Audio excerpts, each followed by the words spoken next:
कर्म तो सुख पाने के लिए किया, चाहते तो सुख है लेकिन सुख नहीं मिलता है, और दुख चाहते नहीं है वो मिल जाता है। कहां गलती हो रही है, क्या गड़बड़ हो गया, अब ये समझना है।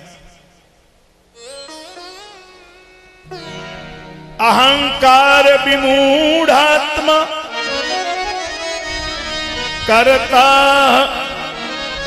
मितिमन्य से। मैत्रेय जी महाराज कह रहे हैं, विदुर जी, अहंकारी प्राणी कर्म करने के बाद अपने को कर्म का कर्ता मान लेता है, और कर्तृत्वाभिमान आना ही सुख के कर्म को दुख में परिणत कर देता है।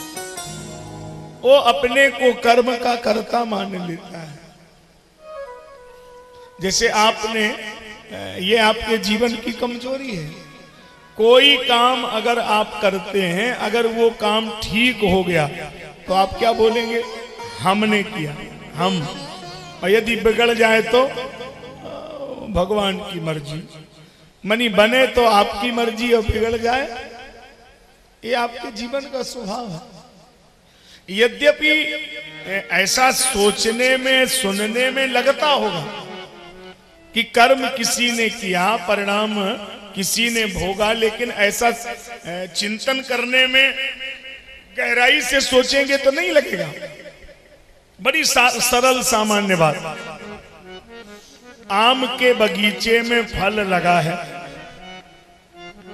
किसने देखा, आंख ने देखा, आंख ने देखा, पैर चल कर के गए, हाथ ने तोड़ा और मुंह ने चखा और पेट ने रखा। अच्छा, अब आप गिनती लगाइए अपराधी कितने। आंख ने देखा, पैर चल कर के गए, हाथ ने तोड़ा, मुंह ने चखा, पेट ने रखा। तो पहला अपराधी कौन है, आंख। दूसरा, पैर चल कर गए। तीसरा, हाथ ने तोड़ा।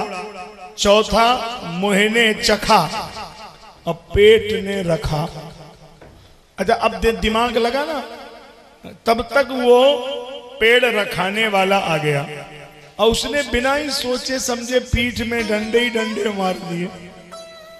अब बताओ, इस पीठ का क्या लेना देना, इस बेचारे ने तो कुछ नहीं किया, इसका तो कोई अपराध बनता ही नहीं है। तो थोड़ी देर के लिए आपको क्या लगा कि ये दंड प्रक्रिया ठीक नहीं है, पीठ ने तो अपराध किया नहीं और दंड पीठ को ही मिल रहा है। लेकिन ये थोड़ी देर आपको सोचना पड़ेगा, और अगर आप 1 मिनट उसकी तरफ देखते रहें तो निर्णय हो जाएगा। निर्णय क्या हो गया, देखो, जिसने अपराध किया है वही भोग रहा है।